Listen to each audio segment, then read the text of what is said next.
Tips with Tony. Tips with Tony. All about nutrition from your favorite dietitian.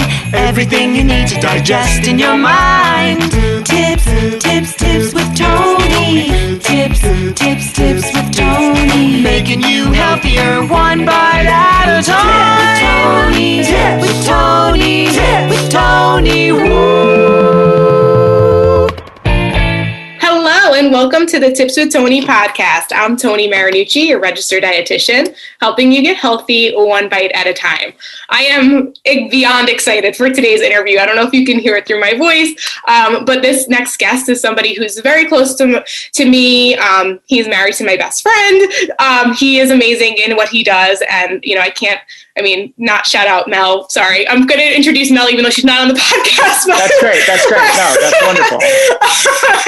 But Rob is married to my best friend, Melanie, who I have to get her on the podcast. I think she was on the Gym Wits, but she was never on this podcast. But anyways, they are an amazing couple. They are amazing in their own individual ways. And I'm so excited for us to learn about what Rob does. So just to give you a little bit of a background, although I'll have you introduce yourself in a second. He's a strength coach, co-founder of the Bandana Training Club, and also a co-founder of Rumble Boxing. So you probably have heard of either or. He's really, really smart. He knows a lot about nutrition. He's also an excellent writer. So his blog posts are so awesome to follow. They're so easy to digest. He's just really, really amazing at what he does. And he's also funny. So he makes things super easy to, feel like you can feel comfortable approaching him. So if any questions you guys have, I'm pretty positive we'll address them today. But if we don't, just know Rob was there to answer any questions. So anyways, without further ado, Rob, welcome to the podcast. Thank you so much, Tony. I'm excited to be here. I can't wait to chit chat with you today. And it's funny. I think maybe the first time we met was when Mel in the gym, when Mel did the OG podcast. Yeah. That might have been the first time you and I met each other. Yeah. It was before I had a podcast that I had, I was trying to get the YouTube channel going, but it wasn't, It was going, it was still great. That was when you were able to go in person and to, interview people. And she was working for CrossFit at the time, or going to CrossFit at the time. And we interviewed her and that was so great. Yeah. That was I think that was the first time I met you, which is that 4 funny years to think ago? about now. It had to be 4 years ago. It must have been at least 4 years ago. So it seems like a lifetime ago. Considering that this past year, it feels, like an eternity. It's for real. The longest year ever. I know this is not part of the podcast, but you might have to talk about how you made your wedding special when it got canceled in COVID, because that's why this year has felt so long, in particular for people that I think were looking forward to a big day, and then to have it all just oh God, but you guys really made the best of it. It was on the news and everything.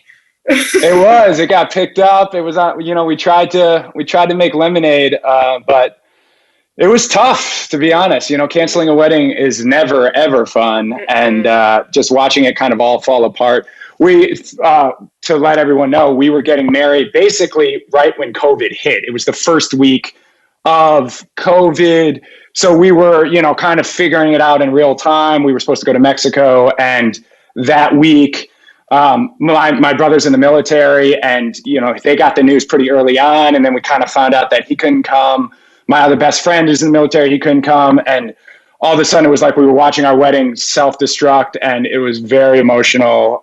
It was tough. It was tough. But then we did a digital broadcast from our living room.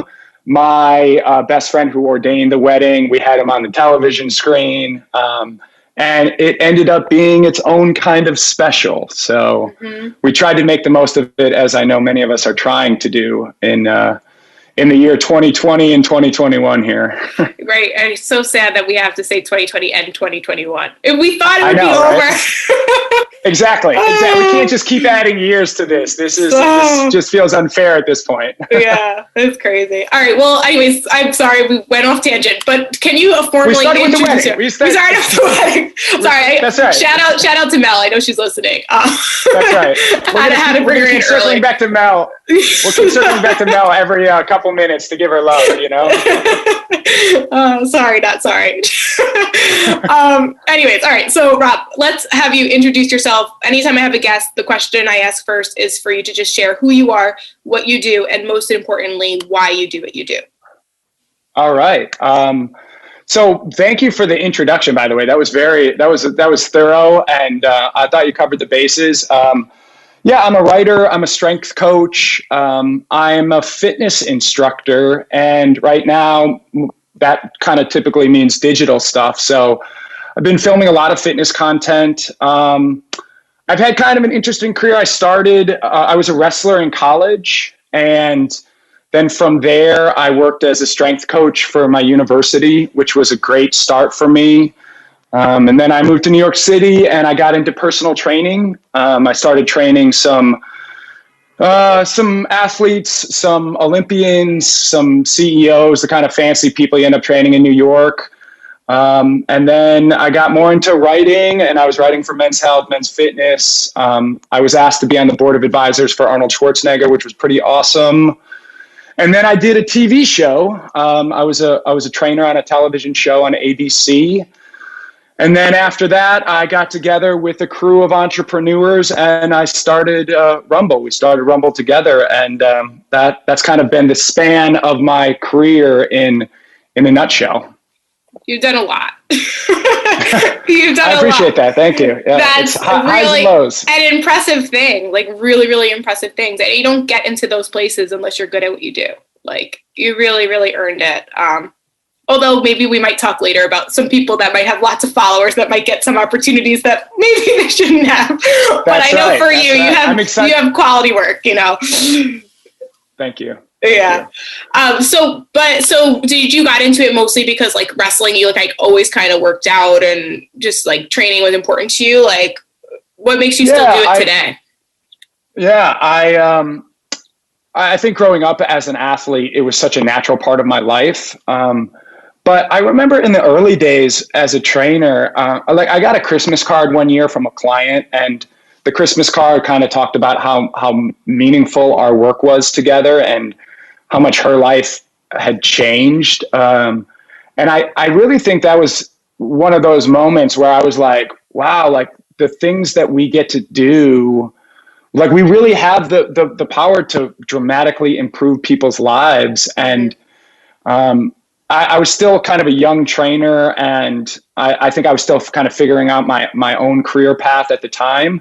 But I remember thinking, this is powerful stuff, and it's very meaningful to know that you can really improve someone's life like we have the power to do. And so I think that's kind of what keeps me coming back to it, is like it feels like very meaningful work, and it's also stuff that is such an important part of my life that it just makes a lot of sense. Yeah, that definitely. I mean, it's always really nice to hear when you make one change in someone's life. It's never really one change, right? They usually, they have more energy, they have more confidence, but that's what got them the confidence to date. And now they're with somebody who's important and who treats them well. And, it's just so much bigger than just like getting a workout in, Oh, absolutely. And when you kind of witness it firsthand and you're, like you see a client's life dramatically transform. There's nothing better. Yeah, definitely. So you mentioned you were on a weight loss show. Tell us more about that, because I also know that your views of, body image and weight loss are very similar to mine. And I'm sure, I wonder, because you said you were a young trainer, and also my views have changed in the beginning of my career as an RD and like over time. I'm curious, like what your experience was going into being on this weight loss show, and like maybe the lessons you kind of learned from it, or kind of your views about them, maybe after the fact. Sure. Yeah, I'm proud of the work I did on the show. I'm proud of how I represented myself. I'm proud of my partner who I was paired up with, and she kicked ass, Latasha. And overall, I would say it was a pretty positive experience for me. But I think we can also just acknowledge that like weight loss shows and weight loss itself is complicated. Mm-hmm. And I think that if you're starting from a place of like, let's see who can lose the most amount of weight as quick as possible, like that's sort of a problematic starting point.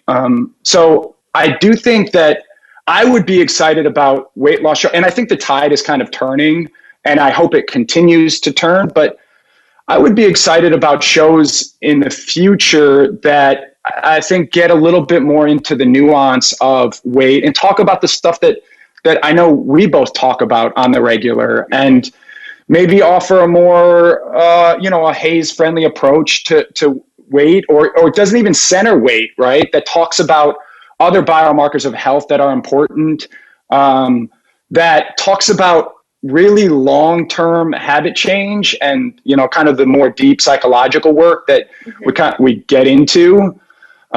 So I'm hoping that the future of the next generation of weight loss shows doesn't look like the ones that we're familiar with. I really hope that, and I would love to be a part of something like that. I would just love it to be, I think, to be a little bit more realistic and a little bit more like having deeper conversations around this stuff instead of just like who can lose the most amount of weight and how fast can they do it. Right. Exactly. And the support of, even if you're, because like I think I saw segments of the show that you were on, and that was how many years ago? When it was at least 5 years ago. I think it premiered 2016. Right. So like that, and that's, we're not talking about The Biggest Loser, but I have watched The Biggest Loser. And what I've noticed, and not all the episodes, because after a while it started to bother me. And you know what's interesting? This is just like me being fully just really vulnerable and honest. Like I said, throughout my career, my views have changed, right? So in the very early stages of my career, when I think I still was working on my stuff, I would watch those shows and be like, oh my God, if they can do it, if they can work out that hard, I can work out that hard. And here I was, a registered dietitian, like brand new. Like so I know how it influences people, but then it's interesting to fast forward like years later when I watch it and I'm just like, oh my God. Like, how is this okay? Because then, like you were talking about those deep conversations, I also noticed they would have those deep conversations, but they weren't working with a therapist to help them like sift through and figure it out. They were basically like put on an island to like just let it all out, bring it all up. But then it's like, they're not actually fixing it. You're just dieting and exercising excessively, which we know that's what the issue is today in diet culture. People are putting Band-Aids on things. They're not getting to the root. And I feel like it's worse to bring it all up and then just like not have the appropriate tools and outlets to really deal with the emotions. Because you're right. It's so much deeper than just like, what do you eat and how do you work out, Absolutely. Yeah. And I think, and we see it with the after. I know you were talking recently about like before and after photos, but it's like, what happens after the show, and what about more sustainable solutions? And that's why like real true solutions to me are about addressing the issue, not just putting it on display for the world to see. So I absolutely agree. But I think to me, it's about kind of like the long term, right? It is about what happens after the show. Cause we know you can put people on a camp and you can like grind them into the ground and, starve them. They're going to lose a ton of weight. And we also know that those transformations get clicks and get views and get traffic. Right. And so, on one hand, it's working. Like if that's what the goal of the show is, then that works. But if the goal of the show, and I would argue the goal of the show should be the long-term health and well-being of the contestants to showcase what that should look like, then that ain't it. Then the recipe's got to change. Right. Let's play a game. Let's pretend that we're going to create our own show. Put you on the spot. This was not part of it. But we totally can. Because everybody who, if you don't know, my future is to have my own TV show, which is only the beginning. So then I could do other things and I can produce my own show. So let's talk about it. All right. We were going to produce. This is the one that you produce. We're going to produce. This is after you got your show. Then you're going to produce a show. Okay. Yeah, we're going to producing a show that it's not even called a weight loss show. Like, what would we call it? Let's talk about what would we call it if we were trying to get people to really make a lifestyle change. And even the word lifestyle change is so stupid and trendy right now. It's so annoying. Like, people will market things as lifestyle change. And then when you do a deeper dive into what they're recommending, it's like eat 1,200 calories with this shake and this meal plan. Like, that's not a lifestyle change. So I would say we can't even call it that. I feel like we gotta figure it out. I agree. We also, I mean, and it's tricky because like, this is the marketing of it. And I actually think it's a super important conversation to have because you want to make it sexy, right? Like you want to make it, you've got to make a show like this, and not just a show like this, but what we're really talking about is like everything that we produce, all the social media that we produce, right? It's got to be consumable. It's got to be accessible. It's got to be stuff that people want to engage with, right? But it also has to be honest, right? It's got to be real. It's got to like get into the more honest, I think, like deep, truthful answers. And so the hard part is, how do you do both of those? And I think that so often you see people do one or do the other in kind of a boring, dry way. But I do think there's an opportunity to try to do both. But I don't have all the answers. I don't know what it would be called. I mean, I think that's a great question. We're going to brainstorm this one. Our next double date, we are brainstorming this. That's right. That's right. All right. I like Bruce, this. we're gonna figure this one out. I do. I sometimes think about, like, I have the first scene. I know what the first scene of the show should be. So to me, like, I feel like a great first scene of this show that you're gonna produce, and then I'm gonna be on. All right. Yes. That's the perfect first scene. It's gonna be like the contestants. I wake up the contestants like suddenly out of their sleep, right? And I'm like this drill sergeant, looking like I look like tough guy, like we're gonna crush it. And like everyone's like, what the fuck? Like what is happening here? It's this like go. And then like it's the record stop, and then we say like, this is exactly what we're not gonna do. Yeah. Right? It's not gonna be this. So like the very first scene is kind of like, oh, it's the same, right? Drill sergeant-y, hard ass, like, let's just pound you into the ground kind of weight loss show. But then immediately from there, it's like, no, that's not what the show is going to be about. And then we got to ease into what it's truly about. That's what I feel like the first scene. That's amazing. That's literally, yes, that's where we're going to start with. But yeah, that's okay. We have lots of work to do. I just created a whole project out of podcast. I know. Add it to the to-do list. It's on the to-do list. But no, this is really, really great. So, because, speaking about transformations and, things on weight loss shows, we also see it on social media. Right. And before we kind of go there, I do want to just say, guys, if you're not following Rob on social media, what's your handle? Is it Rob's? So I always pronounce your name wrong. It's Bandana Training. Oh, it's Bandana Training. Yeah, that one I know. That's why I can never say your last name, because I don't say it. I call you Rob or Bandana Training. That's what most people call it. Yeah. Follow Bandana Training on Instagram, and your new the reels you've been posting of like the easy, medium, hard, and superhero. I'm literally obsessed with. I think everybody needs to look. So if you're into fitness and you're trying to get into it and you're just a beginner, Rob's the perfect person to follow. If you're an intermediate workout person, Rob's the perfect person to follow.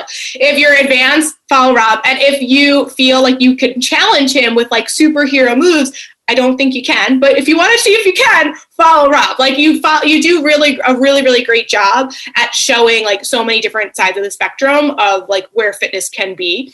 Can you speak to maybe why you've done that and why you don't just show off, because you really are super fit and like you really do really cool things that a lot of people can't do. So like, why isn't that your whole Instagram? Yeah. Because it's clickbait. We know it's clickbait. So, but why aren't you doing that? Yes. Thank you for that. And thank you for that question, because it's a question that's really important to me. I see a lot of people on Instagram and a lot of people on social media. And to me, like the recipe for success on social media from a training perspective is like, don't wear many clothes and do sort of like random shit. Like it really doesn't matter what the exercises are, as long as they look really cool and that there's like lots of, action and it's sexy. Right. And when you do that, like if you do that and that's like your whole thing, you can grow your following pretty quickly. But the problem with it is that it actually has nothing to do with training. Like it's not helping people develop. It's like here's me looking hot, doing something sort of ridiculous. And people like that. It kind of gets their attention, and it grows your following, but it doesn't help them develop as an athlete or, in their physical journey. And so I feel like it's just important to me to do what I do, which is I want to help people. And that was sort of the genesis of the easy, medium, hard superhero, was like, it doesn't matter where you're at on your journey. Like I said recently, you want to be a little bit outside your comfort zone, because that's kind of the sweet spot of where we should train. But it doesn't matter where you're at in this little example of exercises that I'm giving. Pick your hard and then train that, right? Like train that and trust in that process, and know that if you keep training it and you stay working at it, you can eventually get, a little bit more challenging and more challenging and more challenging. And that's training in a nutshell. But I don't know, I get so frustrated with the just hot bodies in motion doing completely random things. And a lot of people considering that to be that's what training in an influencer age looks like. Mm-hmm. Yeah. It's either, I find, very intimidating, or like you said, not really helpful. 'Cause if someone's never worked out before, or even if they have, there's a lot of moves that they can't really do. Then I don't know, it's just not, I don't think it's really, like you said, if you're really trying to help people and create behavior change, I don't think that's it. Yeah, I agree. It comes down to kind of intention. And if you're on Instagram to be an influencer, then I think they're doing it right. But if you're on Instagram to help people, or to be a trainer, then I don't think they're doing it right. So it all comes down to, what they're trying to accomplish. Right. And so sometimes those accounts will also show they're usually often coaching clients on weight loss or something. And they'll show a lot of before and after photos of, where they are, where they started. What are your views on that? Do you think that it's damaging? Do you think that people should be unfollowing those accounts? Tell me more about what you think about that. Yeah, I mean, I'm pretty ruthless with the unfollow, and I suggest that we should all be ruthless with the unfollow. If anyone, even, it doesn't matter what the account is. If the account is making you feel a sort of way that isn't good, I would highly suggest unfollowing. And yeah, I feel like that is, I'm trying to spend less time also just kind of engaging with social media in general. So unfollowing all of it in some ways, because I just don't get a lot of satisfaction. I don't get a lot of joy out of sort of scrolling on social media. So I'm sort of reanalyzing my relationship with all of it. But I think more immediately, unfollowing accounts that don't serve you well is a very good idea. And I'd say be ruthless with the unfollow button. As far as transformation photos, I think they are problematic. And the things I think of is what if you look like the before photo in a transformation, if you look more like the before photo than the after photo, how does that make you feel? And it also kind of showcases this sort of immediate result, right? Even though, even if they're trying to say this happened over the course of X amount of months, we see it right there side by side. And there's kind of this there's always this sort of insta-ness to all of it that feels like it just kind of drives that desire to, I want immediate results. I want to lose weight as fast as possible. And again, it's just coming back to the fact that that's problematic. The as fast as possible thing is kind of the issue. I think we have to get away from that. Well, because what either happens is you're triggered to do something very restrictive, very rigid to get results as fast as possible, or you're triggered to do that, but then to come to the realization of like, I can't do that. I don't have the willpower. Like I'm not able to, you become overwhelmed. And then, I mean, from my experience, what I've seen my clients do before they started working with me is they would go and binge and they would be like, what's the point? Like, I'm never going to get there. It's too hard. Like, why even try? So it kind of just triggers you to go to both extremes, you know, which is not helpful. So I think we should be triggered to unfollow. That's right. That should be, no, that's a unfollow. That's right.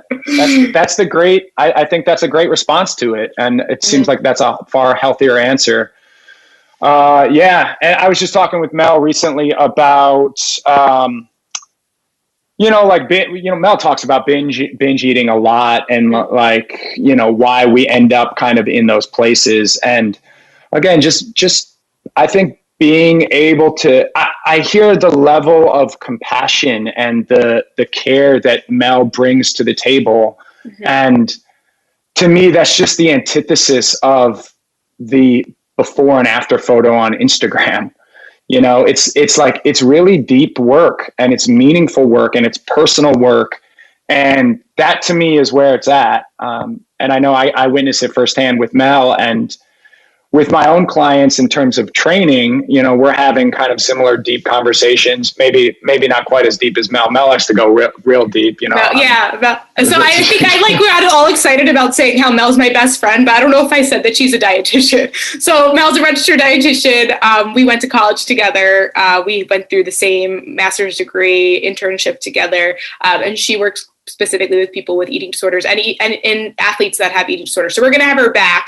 But yeah, she goes real deep. She's not afraid to, but honestly, that's where the real change happens. You got to get there, But yeah, I mean, that was a really great point. Like you see her coaching clients, you hear what they're, you know the passion that when she talks about things. And so it's so much deeper than just a picture, like a before and after photo. Like it's so much bigger. And also for those who are healing their relationship with food, they might gain a little bit of weight, or they might come to the realization that the previous, what they thought was like trying to get 6-pack abs, or not even 6-pack abs, just like 20 pounds later, to them, that it causes them to, go back into their old eating the disordered eating patterns. And so they need to be kind of just accept where they are now. And so those pictures will make them like bring up old things of like, oh, now I need to try harder. Now I need to lose more weight. But really, when you get deep down to the work, the answer is no, I actually don't have to do anything. I just need to accept my body here, appreciate it for what it can do for me,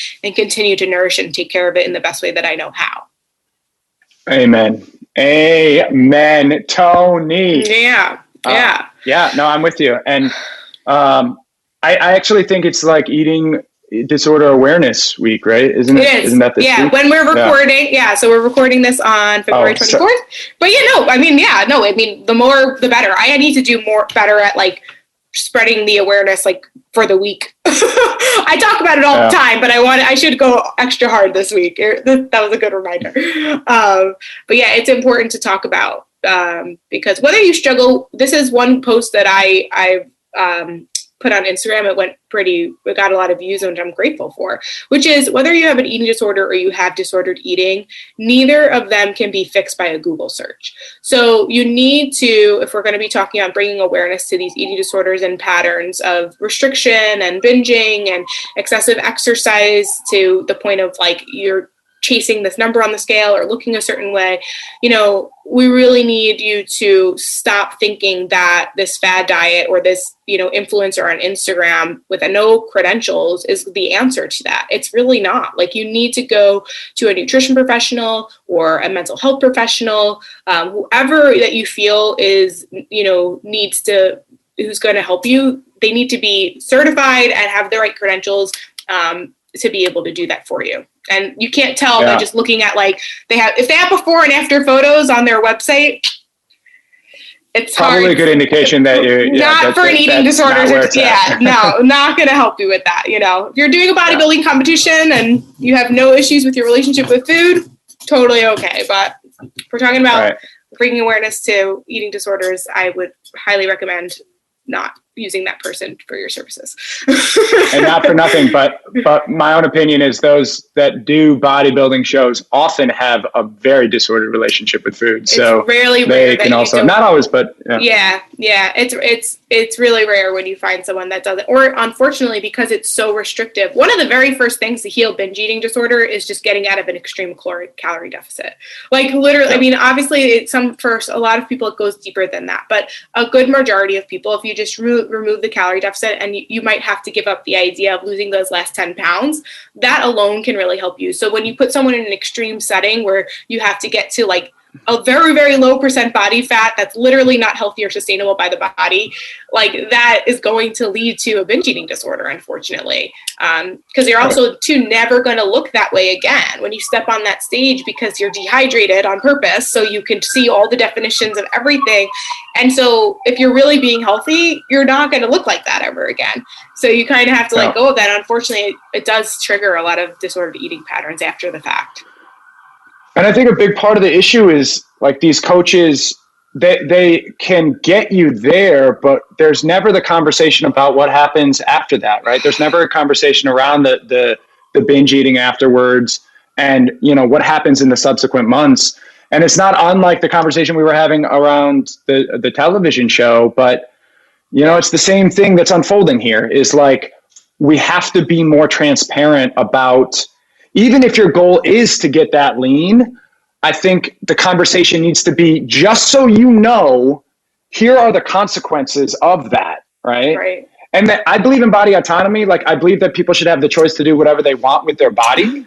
But as practitioners, as professionals, and as people who like understand this stuff, we also then have to say, just so you know, like this is what is then going to happen. Mm-hmm. You know what I mean? Mm-hmm. Because I think that without that conversation, it becomes this like, well, this person on Instagram looks like that, and they seem to look like that a lot, or like those are the photos that they always post. So why can't I do that? And that becomes a bad relationship. You know, that becomes toxic quick. Mm-hmm. Absolutely. Absolutely. I love that phrasing, body autonomy.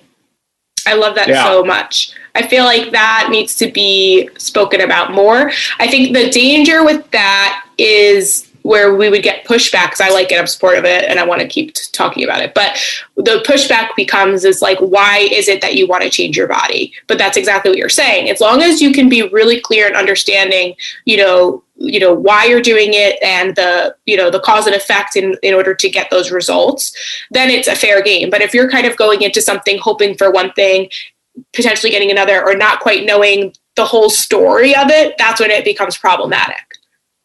Absolutely. I agree. It's tough. Like I love these conversations because I don't, so if someone comes to you and they say like, I want to lose a bunch of weight, right?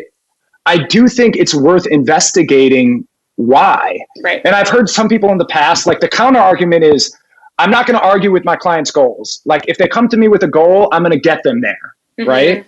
But I think it's actually a more meaningful process to say, to just unpack it a little bit and say like, all right, why is this so meaningful to you? Why is this your goal? And then maybe like, hey, maybe together we can figure out a better way to get there, a way to get there that gives you what you want, but that also doesn't have all these side effects that are going to either happen while we're pursuing the goal or that are going to happen after you get to the goal. Mm-hmm. To me, it's just a more effective approach, right? So I do think it's worth, again, I feel like I've said it a lot today, but like digging deeper, right? Like getting deeper into the mess of it all, because that's where the truth lies. Oh yeah, 100%. And so what I will say is that in the beginning, especially when you just start working with someone, you have to kind of build that trust factor and, you know, that the ability to kind of let those layers down over time. So the one thing that I always tell my clients before we start working together is that we unpack the why behind their goal, but I let them know that their goals might change and that's okay.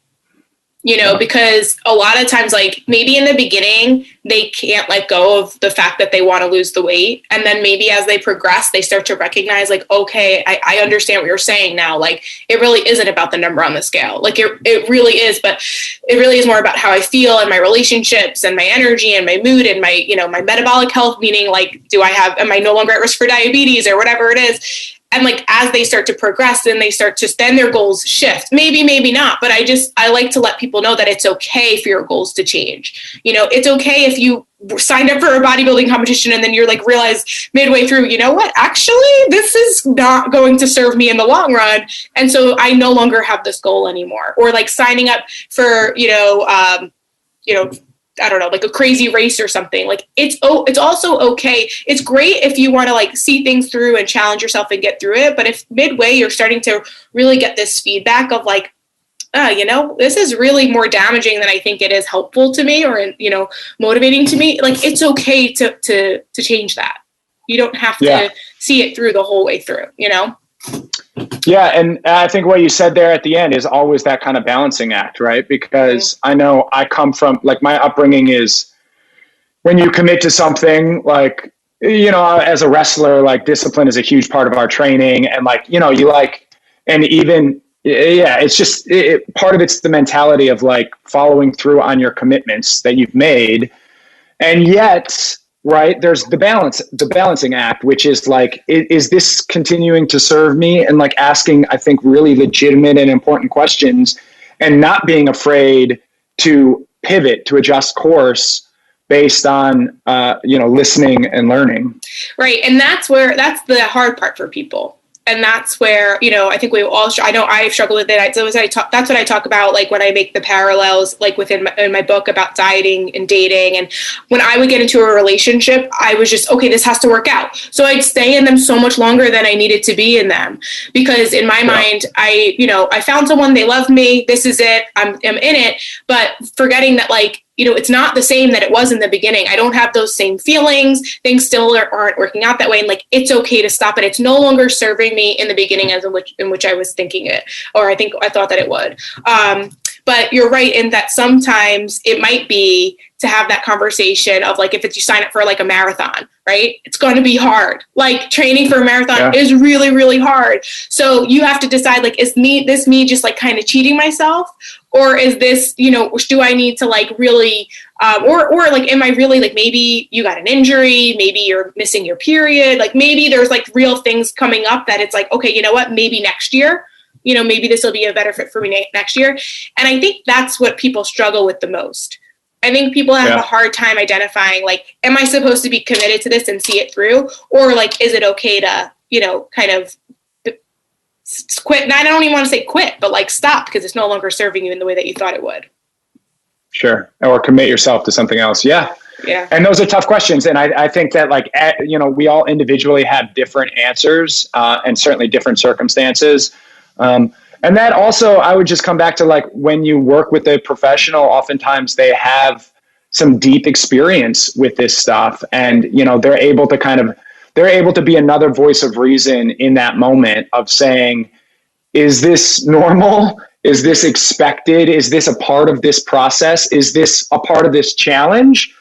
Or is this some shit that's like, no, like we gotta consider something else. Right. That's a really, really good point. That's a really, really good point. Okay, so I can't believe it's like already. I feel like the time is flying right now. I know we're out of time. Thank you. No.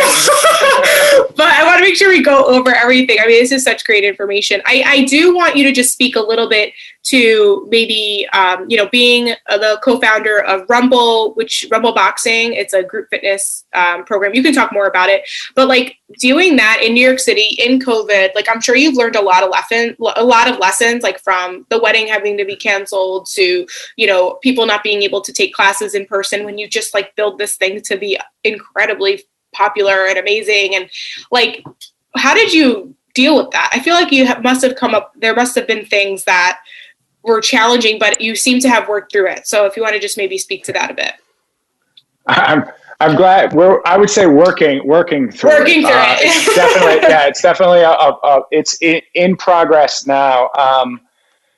COVID's been tough. It's been very difficult to be in the group fitness space. The past year has been tough. I think one of the biggest lessons is to not take anything for granted. I know a lot of us have learned that, but certainly in the business space. I mean, we were rocking and rolling before COVID. You know, we started in 2007.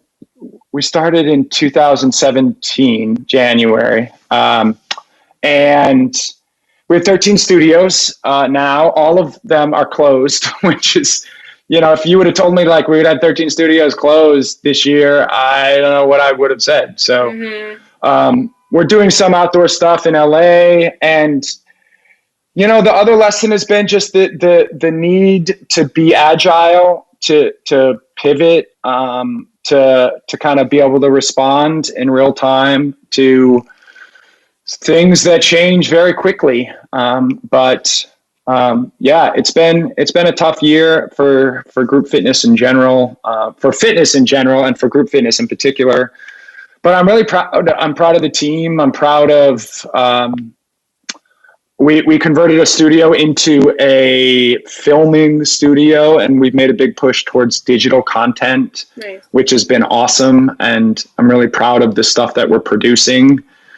So it's, you know, highs and lows. Like, it's been sort of a masterclass from the beginning. Rumble has been a masterclass in building a brand, in growing a business, and kind of being a part of the founding team where you get to watch this thing, you know, it's almost like a little baby, and it sort of grows up, and, you know, it's incredible and it's amazing. And then sort of COVID happened, and it was this like gut punch that's been tough.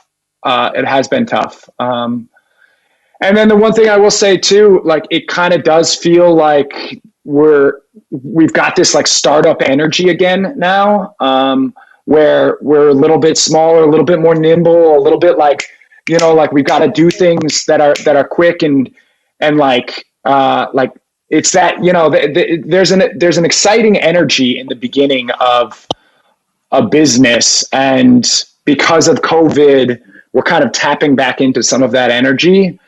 Not that it's anything that I wanted to do, but the fact that we're there, and I think that we're making some strong choices, and the team is kicking ass.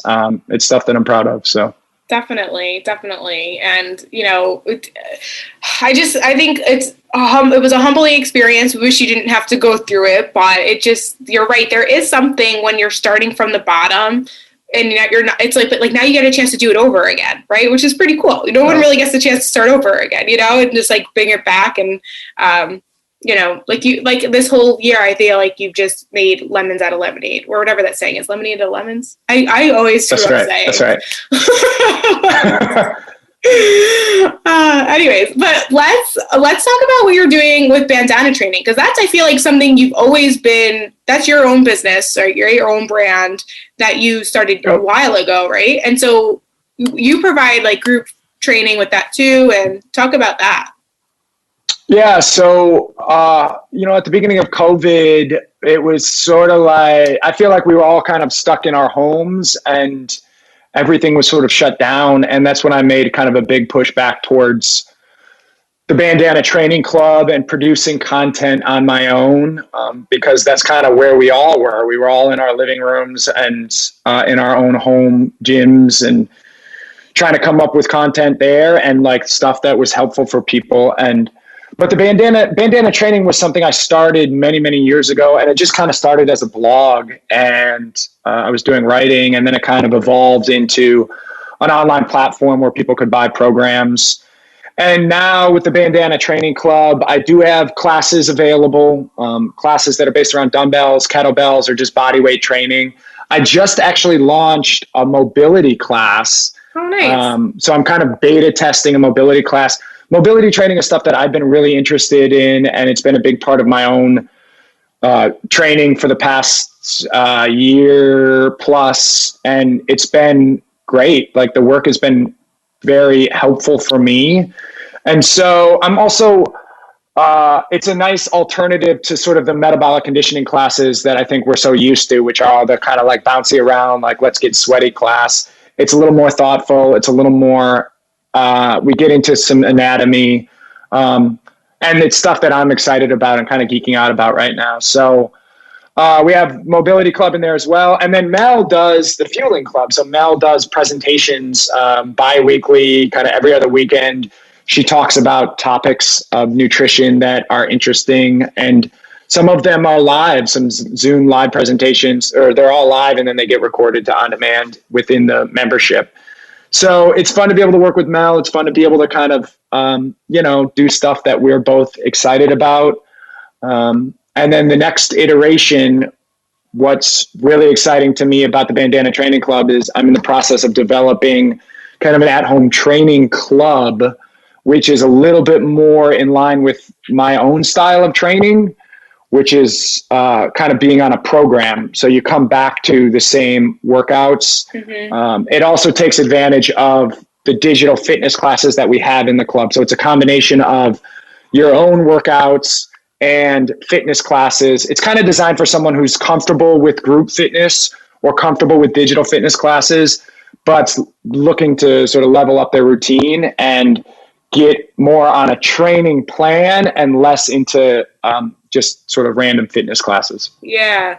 I think that's really great. So it sounds like you have a bunch of different options for anyone. And I know that your views on fitness are similar to my views with nutrition, and like in that you kind of have to figure out what's the best fit for you. So I think it sounds like your platform has a lot of different options for someone. How would somebody know if they're better suited to follow a program versus like just going there and like start taking the classes? Is there a way to kind of... I would say, I mean, it really depends on how long you've been training. In the beginning, if you're just getting into a fitness routine, what's most important to me is that you do stuff that you enjoy doing, mm-hmm. and that you make it consistent. Because truthfully, it doesn't really matter what you do. Like mm-hmm. the first couple months, what's most important is that the consistency is king. Mm-hmm. In the beginning and always, but in the beginning especially, because you're establishing new habits, and it's really helpful to do stuff that you enjoy doing. So if you're just getting started, and that's why we have the classes, right? If you're just getting started, take classes, enjoy the process, right? Check in with your body, see how you're feeling. And then I think you kind of know, in a month, in 2 months, you start to feel like I want to take this a little more seriously, or I want to sort of organize my approach here, right? Instead of just doing random, I'll do this today, I'll do that today. You kind of want to say, all right, I want to know exactly what my week looks like or what my month looks like. And it starts to take the guesswork out of that process a bit, because you know exactly what you're going to do all week and all month. And then all that's left to do is to do. Yeah. Just got to show up at that point. That's right. That's awesome. This is great. Okay, so is there anything else that you want to share with the listeners, or things you want to talk about before we wrap up, and where you can share how people can find you? No, I feel like we've covered our bases well. Let's see. Also, no, I got nothing. I mean, I feel great. Yeah, you feeling good? I feel good. Yeah, I feel like this is a great conversation. I really loved it. I feel like we have to hashtag body autonomy and just like go ham with that one. That and creating this new TV show. So. New TV show, yes, that'd be great. If we get a new TV show out of this, Tony, I don't even know what I'll say. That'll be something. It'd be so cool. We should just do it on YouTube. We don't really need. That's the thing. My whole dreams of getting my own talk show, I feel like. And now it's just doing it on YouTube, and hopefully people watch it. I just feel like that's the way of the world. I feel you. I know. So it's the new world order for sure. We can definitely do it. Awesome. All right. Well, thank you so much for being here. Where can people find you, message you, ask you questions, contact you, all the above? Yeah. So my handles across the board, I'm all over social media, but it's at Bandana Training on Instagram, on Twitter, on the Facebook. I have a YouTube channel, but I'm starting to play in the YouTube space a little bit as well. Yeah. When we launch our show, together, Tony, that's it. Yeah.